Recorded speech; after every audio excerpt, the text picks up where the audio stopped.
दरमहा तब्बल 10% व्याजदर देण्याचे आमिष दाखवत मोठ्या गुंतवणुकीचा गंडा घालणारा प्रकार उघडकीस आला आहे। वर्धा, गडचिरोली आणि चंद्रपूर जिल्ह्यातील तब्बल 52 नागरिकांकडून एकूण 1,59,50,000 रुपये उकळल्याचा आरोप गुजरातमधील वलसाड येथील राजूभाई दयाभाई देसाई याच्यावर आहे।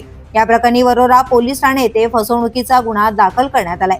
देसाई हा 2024 मध्ये वरोऱ्यात आला होता। NR एंटरप्राइजेस नावाची कंपनी असल्याचं सांगत त्याने गुंतवणूकदारांना दरमहा 10% व्याजाचे आमिष दाखवले।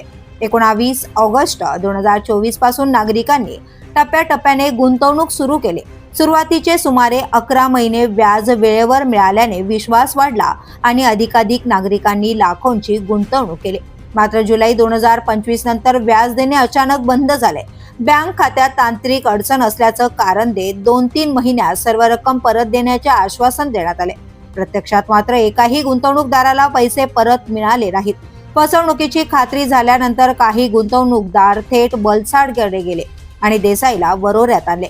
पोलीस ठाण्याच्या आवारात त्याने काहींना धनादेश दिले, मात्र ते वटले नाहीत। त्यानंतर 11 फेब्रुवारी 2026 पर्यंत संपूर्ण रक्कम परत करण्याचे, अन्यथा जमीन विकून पैसे देण्याचे लेखी आश्वासन त्याने दिले। ठरलेल्या मुदतीतही पैसे न मिळाल्याने 14 फेब्रुवारी रोजी शरद वाल्मिक मांदाळे यांनी 52 गुंतवणूकदारांच्या वतीने तक्रार दाखल केली। दरम्यान देसाईला वरोऱ्यात आणल्यानंतर त्याच्या पत्नीने वलसाड पोलीस ठाण्यात पतीच्या अपहरणाची तक्रार दिल्याची माहिती समोर आली आहे। या संपूर्ण प्रकरणाचा तपास पोलीस निरीक्षक अजिंक्य तांबडे यांच्या मार्गदर्शनाखाली सुरू आहे। The police news bureau, Gujarat.